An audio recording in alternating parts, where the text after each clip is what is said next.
Farmer and dog found abandoned train car. What was inside dated. Back to the Civil War. The Kansas wind has a voice of its own out here on the plains. It's not a gentle whisper like you get in the trees back east.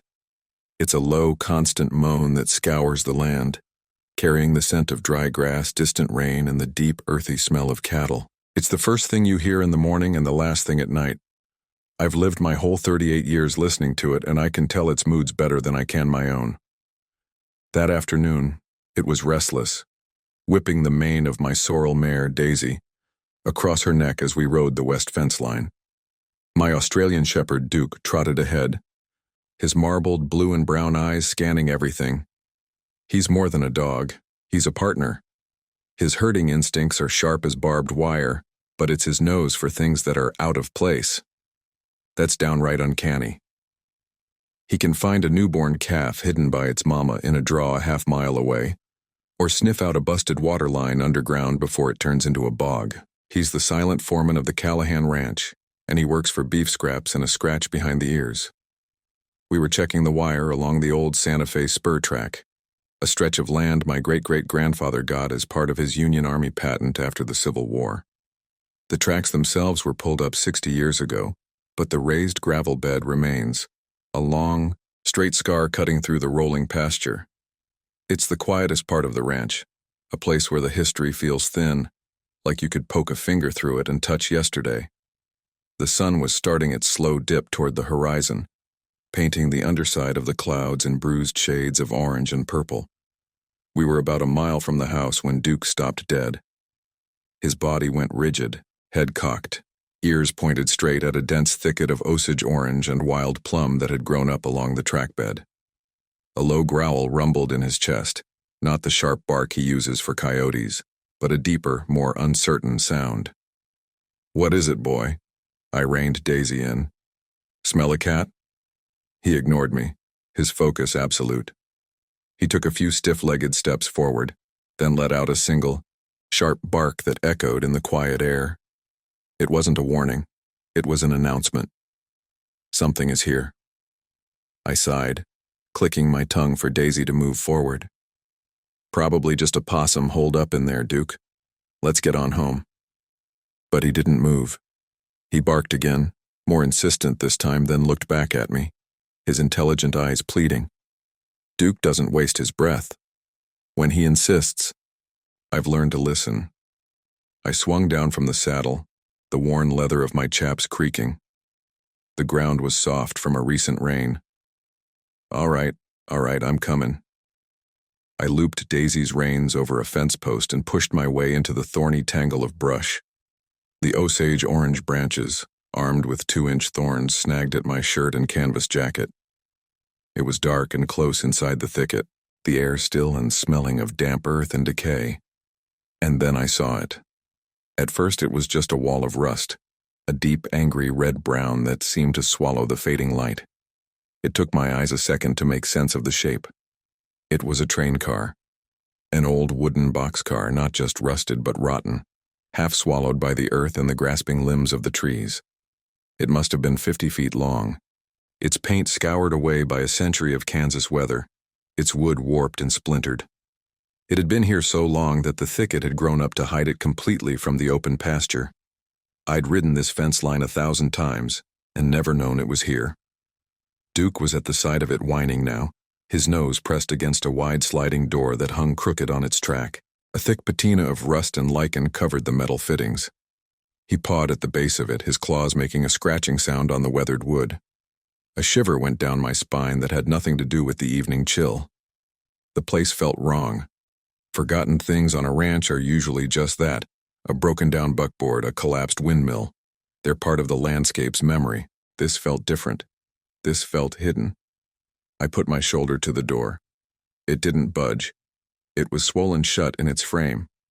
But as I pushed, I noticed the bottom corner was busted, leaving a gap just wide enough to peer through. I knelt, the damp ground soaking through the knee of my jeans. Duke licked my face, his anxiety a palpable thing. I peered into the darkness, my eyes slowly adjusting. The air that seeped out was thick with the smell of dust and time itself. It was the smell of my granddad's attic, but 100 times older, 100 times drier. I could just make out shapes inside. Stacks of something, square and dark. Crates, and something else. Something long and low against the far wall. My curiosity got the better of my unease. I found a stout, dead branch and used it as a lever, jamming it into the gap and putting my weight against it. There was a groan of tortured metal and a sharp crack of splintering wood.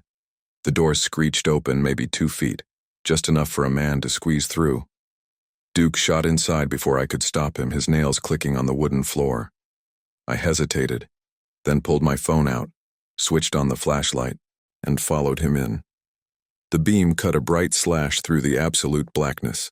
Dust motes, thick as summer gnats, danced in the light. The car was filled with wooden crates, stacked 3 and 4 high. They were bound with rusted metal straps, the wood gray and brittle with age.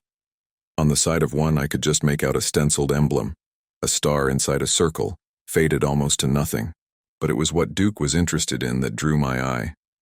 In the corner, sitting on its own, was a heavy, leather-bound book, about the size of a family Bible. It was coated in a thick layer of dust, its cover warped. Beside it sat 2 squat metal chests, the kind you see in old pirate movies. They were locked, their surfaces pitted with rust, but an insignia was still visible on the lid of each, 2 crossed rifles over the letters CSAO's Confederate States of America. My breath caught in my throat. I ran a hand over the cold metal. This was impossible. Kansas was a Union state, the heart of the Free State cause. What was a Confederate supply car doing wrecked out here on a forgotten spur line? And why had it been left here, hidden and forgotten for what had to be more than 150 years? I stood there in the silent, dusty dark. The only sounds my own heartbeat and Duke's soft panting beside me. The restless wind outside seemed a world away. On a ranch, you're always fighting the present. The weather, the market, the banknote that's due next month. But in that moment, I was face to face with a past so old it felt like a ghost story. A ghost story that might just be the answer to the prayers I'd been too proud to say out loud. I carefully lifted the ledger. It was heavy, the leather stiff and cracked. I blew a cloud of dust from its cover and tucked it under my arm. The chests were too heavy to move on my own. I backed out of the car, my mind racing, Duke sticking close to my heels. As I slid the door mostly shut, I took one last look around my pasture. The sun was gone, leaving only a faint violet glow in the west. The world looked the same as it had 10 minutes ago, but nothing felt the same. The land under my feet, the land I knew like the back of my own hand, was suddenly hiding a secret. And Duke, my silent partner, had just told me where to start digging.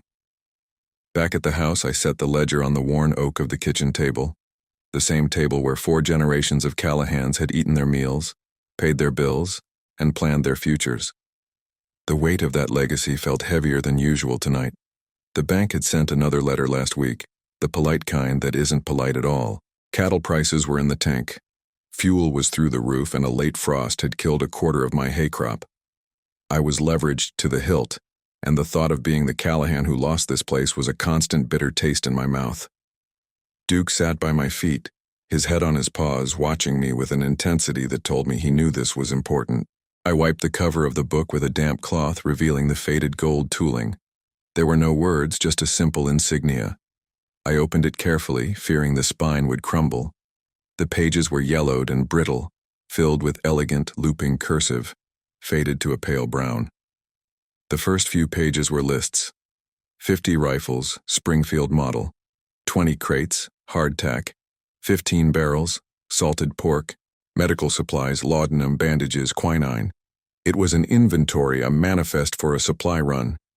But as I turned the pages, the entries changed. They became more like a journal, the handwriting more hurried. October 14th, 1864, crossed into Kansas territory under cover of darkness. The men are spooked. This is abolitionist country. Every shadow looks like a jayhawker. Captain assures us the route is secure. Our cargo is too vital to fail. October 16th, 1864. A wheel bearing gave out. Forced to stop near the Pawnee River for repairs. The land is flat, unforgiving. The wind never stops. It feels like God's own anvil. We are exposed. The Pawnee River. That was less than 5 miles south of here. My heart started to pound. This was real. This happened right here. I kept reading, piecing together the story. It was a secret mission, trying to ferry supplies and something else, something referred to only as the assets, west to sympathizers in Colorado. It was a desperate, late-war gamble. The final entry was chilling. October 17th, 1864, betrayed. Raiders hit us at dawn, not Union cavalry, something worse. Bushwhackers, flying no flag but their own. We uncoupled the primary car and sent the engine ahead as a decoy. Managed to push our car off the main track onto an old survey spur before they overran us. The cargo is hidden. God willing, someone will come back for it. I pray it is not them. That was it. The writing just stopped. The rest of the pages were blank. They'd hidden the car and run, scattered to the four winds, and nobody ever came back. It had sat in that thicket, a time capsule of desperation, for over a century and a half. The next morning, I called Martha Reeves. Martha is the Pawnee County historian, a woman in her late 60s with eyes as sharp as a hawk's and a mind like a steel trap for dates and names. I met her at the small museum in Larned, a brick building that smelled of lemon polish and old paper.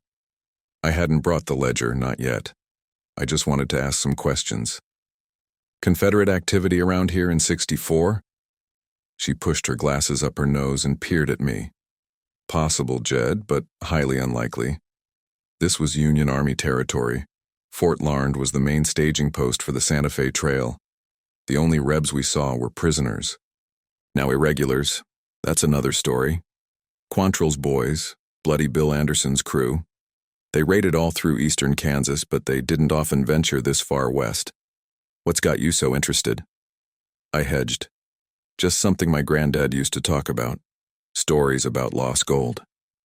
Martha chuckled, a dry, rustling sound. Ah, the old lost rebel gold story.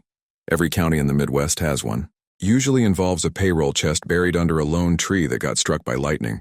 It's folk tales, Jed. A way for people to make sense of the chaos of the past. So there's nothing to it? I didn't say that, she corrected, her eyes gleaming. Folk tales are like smoke. They tell you there was a fire even if you can't see the flames. There were rumors of a Confederate paymaster trying to get to Colorado with a shipment of gold to fund a new Western front. It was never substantiated. But if someone was moving something valuable in secret through here, they'd have stayed far away from the forts and the main trails. They'd have used the back routes, old survey lines.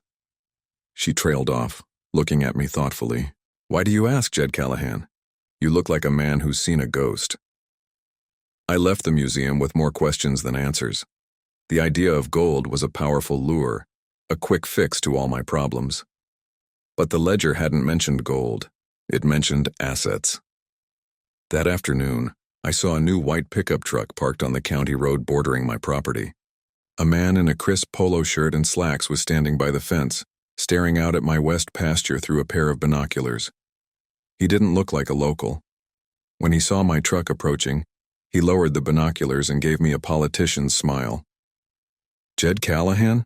He said, sticking a hand over the fence. Carl Thompson Tea Development. I shook his hand.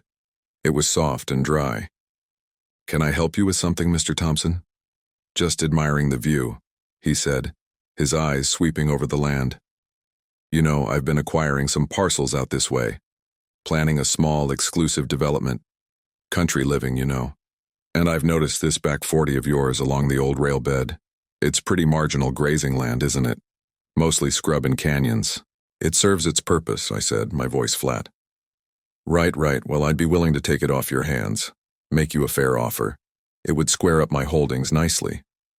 I looked him in the eye. It was a predator's gaze, assessing, calculating. He wasn't just admiring the view, he was carving it up in his mind. It's not for sale. Everything's for sale for the right price, Mr. Callahan, he said with that same empty smile. Think about it. I hear things are tough for small ranchers these days. He got in his truck and drove off, leaving a cloud of dust and a bad feeling in the pit of my stomach. He knew I was in trouble, and he was circling. The timing was too perfect to be a coincidence. Someone in town must have a loose tongue. The pressure was on. I went back to the train car that evening, Duke trotting excitedly ahead of me. The place felt different now, charged with possibility and danger. Thompson wanted this land. Why? Was it just for his development, or did he know something? Inside the car, the dusty silence was the same. I started going through the crates. Most were what the ledger said. Rotted canvas bags that held the remains of beans and flour. Crates of ammunition with the gunpowder long since rendered inert. Medical supplies turned to dust and brown glass. It was all historically interesting but monetarily worthless. I felt a pang of disappointment. Maybe Martha was right. Maybe it was just a folktale. But Duke wasn't interested in the crates. He was in the back corner of the car, whining and scratching insistently at a section of the floor. It was the same spot he'd been drawn to on our first visit. "What is it, boy?" I knelt beside him. The floorboards looked the same as the rest, thick oak planks covered in a century of grime. But as Duke scratched, I saw it. A faint line, too straight to be a natural crack in the wood. A seam. It was a trap door, so perfectly fitted that it was nearly invisible. My heart hammered against my ribs. I'd brought a crowbar this time. I wedged the tip into the seam and pried. The wood groaned, then popped upward with a shower of dust. Beneath it was a shallow, hidden compartment about 3 feet square. It was lined with dark, stiff oilcloth, and resting inside was a small, heavy, iron-bound lockbox. This was it. This had to be the assets.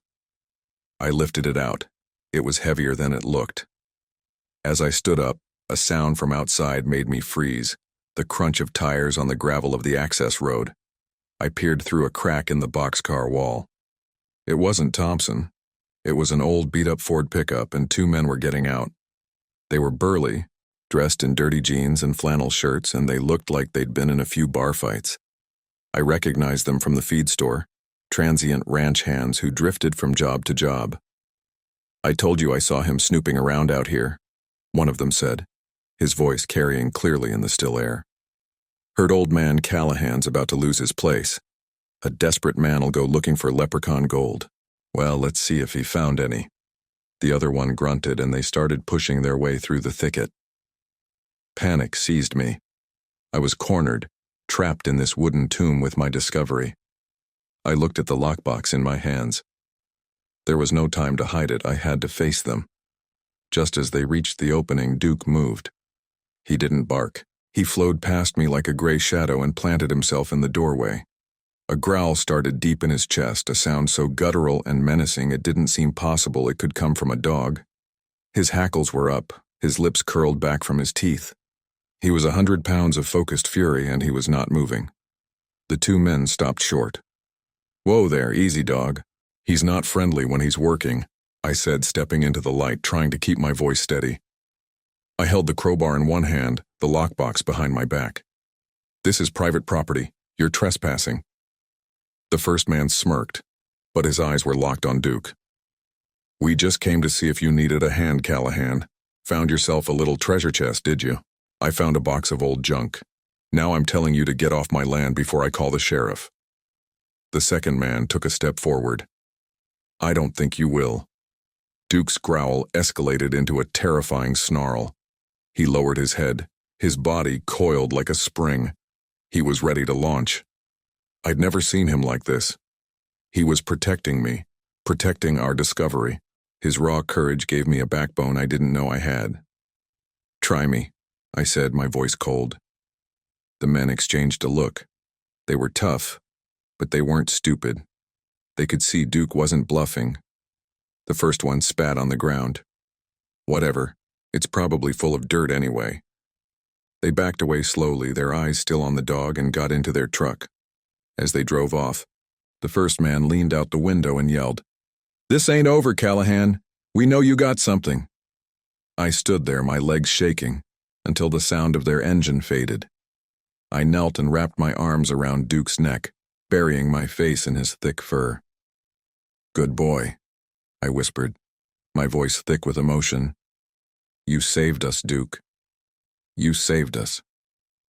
He just licked my cheek, his tail giving a few tentative thumps against my leg, his duty done.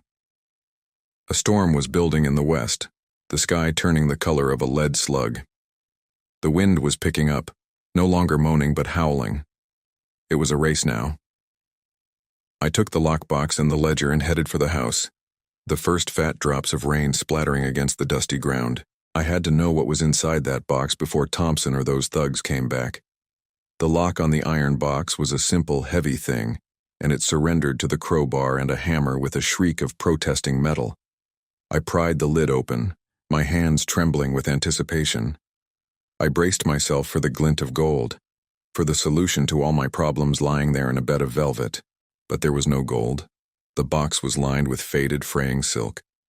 Nestled inside were dozens of small, cloth-wrapped packets tied with twine, each bearing a label in the same elegant script as the ledger. I picked one up. "Mortgage Lifter Tomato," it read. Another said, "Cherokee Trail of Tears Bean." A third, "Ozark Giant Bell Pepper."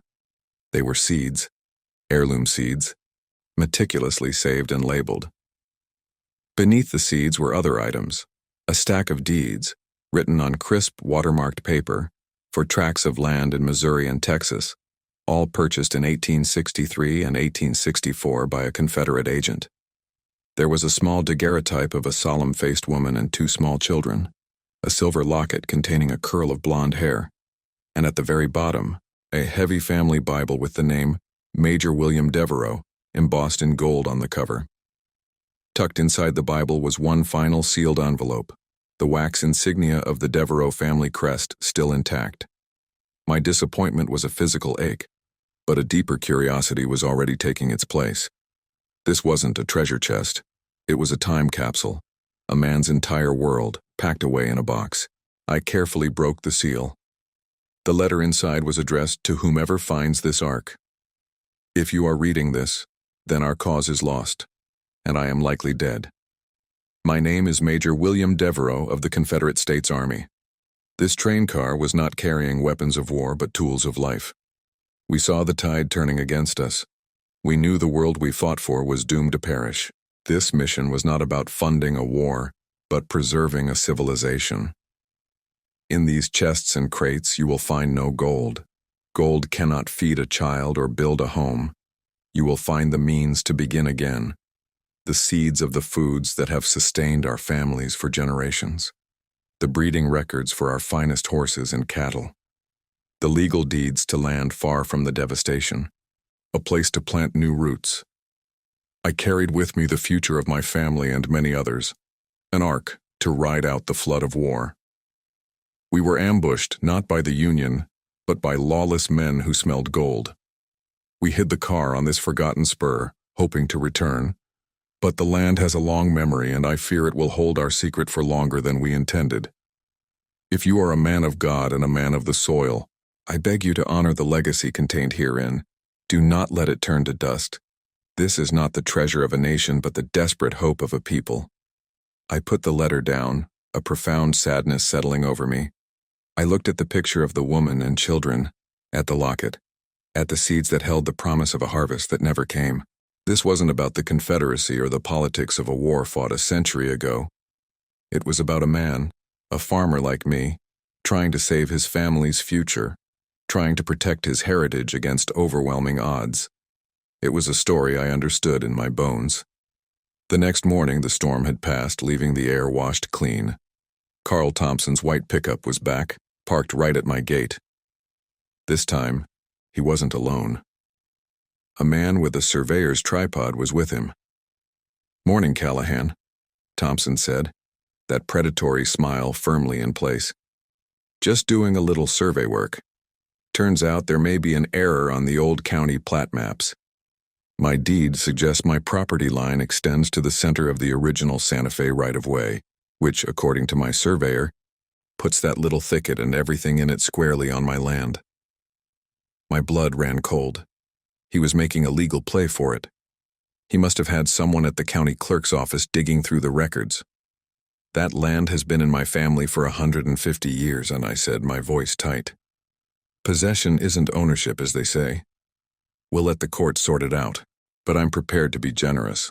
I'll forget all about it if you just agree to my original offer for the back 40. Seems simpler for everyone, don't you think? He was trying to corner me, to use the threat of a costly legal battle to force my hand. I was out of my depth. I needed help. You're not setting foot on my property without a court order, I said, and drove back to the house, my mind spinning. I called the one person I could think of. Martha, it's Jed Callahan. I need you to come out to the ranch, and I need you to bring a copy of my family's original land patent, the one from the 1870s. I think I've found something you need to see. An hour later, Martha Reeves's dusty Subaru was pulling up to the house. I had spread everything out on the big oak table. The ledger, the deeds, the seeds, Major Devereaux's letter and Bible. She walked in, took one look, and her usual composure vanished. Her eyes widened, and she approached the table with a reverence usually reserved for a church altar. "My God, Jed," she whispered, picking up the ledger with trembling hands. "It's real, it's all real." She spent the next half hour poring over the documents, her excitement growing with every page she turned. I told her the whole story, from Duke finding the car to Thompson's threat that morning. "He's a scavenger, that one," she said, her voice hard. "He preys on ranchers in trouble. His claim is likely based on the revised county survey from the 1920s when they widened the county road. But the original federal patents are what matter in court." She unrolled the large, brittle document she'd brought, the original Callahan deed, signed by President Ulysses S. Grant. "Let's see," she murmured, tracing a line with her finger. "The western boundary of the Callahan homestead is described as running north along the eastern edge of the Atchison, Topeka, and Santa Fe rail spur. See? The spur line is your boundary." "That's what Thompson is saying," I said, defeated. "The car's on the spur bed, that makes it his." "Is it?" Martha looked up, a glint in her eye. She pointed to the map from Devereaux's lockbox. "This map was drawn in 1864, Jed.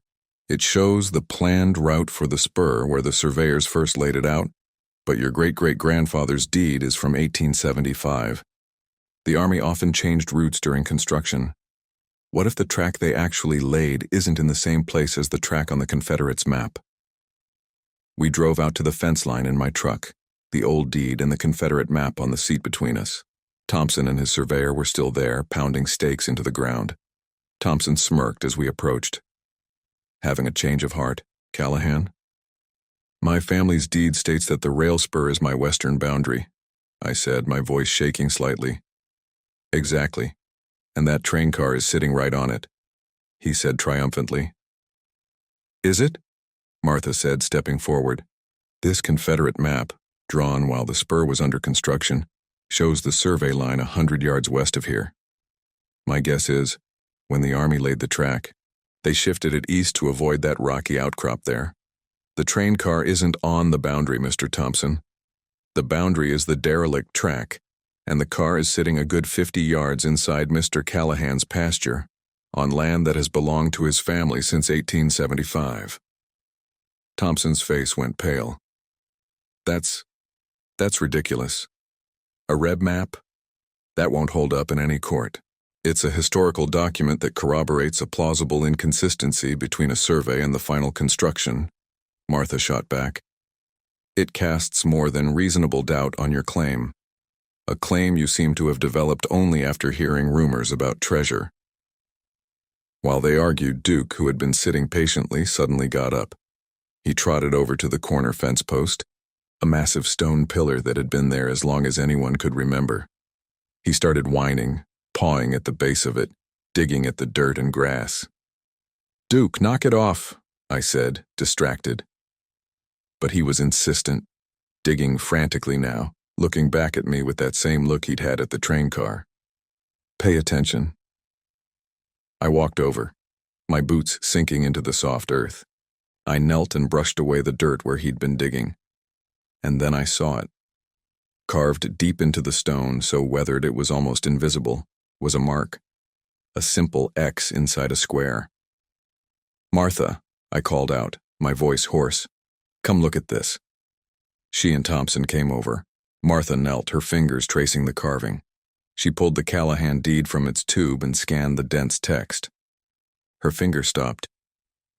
"To a point marked by a stone pillar bearing the surveyor's mark of a cross within a square," she read aloud. Her head snapped up, her eyes blazing with triumph. "This is it, Jed.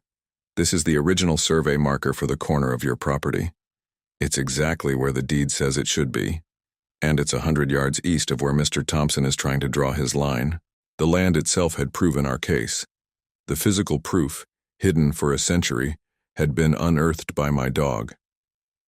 Thompson stared at the mark, then at me, his face a mask of fury and disbelief. Without another word, he turned, signaled to his surveyor, and stormed back to his truck. We watched them drive away until they were just a speck on the horizon. The two treasure hunters, who I now saw had been watching the whole scene from their truck parked down the road, started their engine and peeled out, realizing the prize was well and truly out of their reach. It was over. The land was safe. In the weeks that followed, the world changed for the Callahan Ranch. The story of the Confederate Ark made the papers, then the regional news. Historians and academics came from as far away as Kansas City and Topeka. The Devereaux collection, as it came to be known, was hailed as a significant find, a unique window into the final, desperate days of the Civil War. It wasn't a story of generals and battles, but of families and survival. The State Historical Society made me an offer to acquire the entire collection for their museum. It wasn't a fortune, not like a chest of gold would have been, but it was more than enough. It was enough to pay off the bank, buy new equipment, and fix the roof on the old barn. It was enough to secure the ranch for my lifetime, and for the next generation if there was one. I made one condition. The exhibit had to be named the Callahan Devereaux Collection, honoring the family that saved it and the family that found it. But the real change wasn't in my bank account. It was in the way I saw the land. It wasn't just my ranch anymore. It was a library, and every rock and blade of grass was a page in a story that went back generations. I was just the current caretaker, the latest in a long line. The respect from the community returned, quietly but surely. Neighbors who had kept their distance now tipped their hats when I saw them in town. They saw me not as a man on the edge of failure, but as a steward of our shared local history. I'd redeemed my family's name not with money, but with integrity. One evening as the sun set, I sat on the porch steps, a cup of coffee in my hand. Duke laid his head on my knee, his tail thumping a soft rhythm against the wood. The Kansas wind was whispering now, a gentle, contented sound. I looked out at the vast expanse of pasture, at the darkening line of the old spur track, and I thought of Major Devereaux and his desperate hope. His legacy hadn't turned to dust. It had waited patiently under the prairie grass for someone to listen to the story the land wanted to tell. I scratched Duke behind his ears, his favorite spot. "You knew, didn't you, boy?" I murmured. "You knew there was a story out there waiting to be found." He just looked up at me with those knowing, mismatched eyes as if to say that on a ranch, the most valuable things aren't always buried in a box. Sometimes, they're the loyalty standing right beside you and the history living in the soil beneath your feet. We were guardians of this place, he and I. And for the first time in a long time, the future felt as solid and enduring as the land itself.